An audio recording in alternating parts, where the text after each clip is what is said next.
ஏமா சொல்லுப்பா. இன்னைக்கு சண்டே ஆயிடுச்சு, எந்த ஒரு ஸ்மெல்லுமே வரலையே கிச்சன்ல இருந்து. என்னவா இப்படி சொல்லிட்ட பொசுக்குன்னு.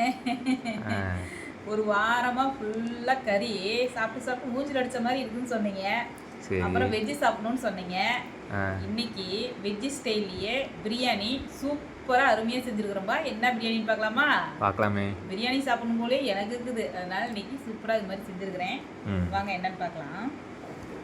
வரப்பா. வாசனை வந்துச்சா? சூப்பரா வருது. காளான் பிரியாணிங்கப்பா. எப்படி இருக்கு பாருங்க. அருமையாக வந்துருக்குங்களா? நல்லா சாப்பாடு பாருங்க. காளான்லாம் கொஞ்சம் கூட குலையில. காளானும் வந்து அதே மாதிரி அருமையாக வந்துருக்குது. சீரக சம்பா ரைஸ் தான் இப்போ போட்டேன். அருமையாக இருக்குது. ஒரு சூப்பராக இருக்குது. நல்லா இது ஃபுல்லாக வீடியோவில் தெரியுதா? அங்கே வர ரைஸ் பாரு எப்படி இருக்குது. நல்லா முழுசு முழுசாக இருக்குதா? உடையவே இல்லை பாரியா. காளான் பிரியாணிங்க இன்றைக்கி எங்கள் வீட்டில்.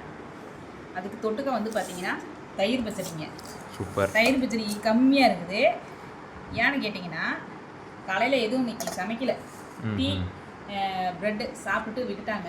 அதனால் சமைச்சிட்டு இருக்கும்போதே அந்த வேக்காடு சாப்பாடு இருக்கும்போதே எனக்கு சாப்பிட்டாங்க தயிர் பச்சடியை போட்டு. அதனால் தயிர் பச்சடி கம்மியாக தாங்க இருக்குது.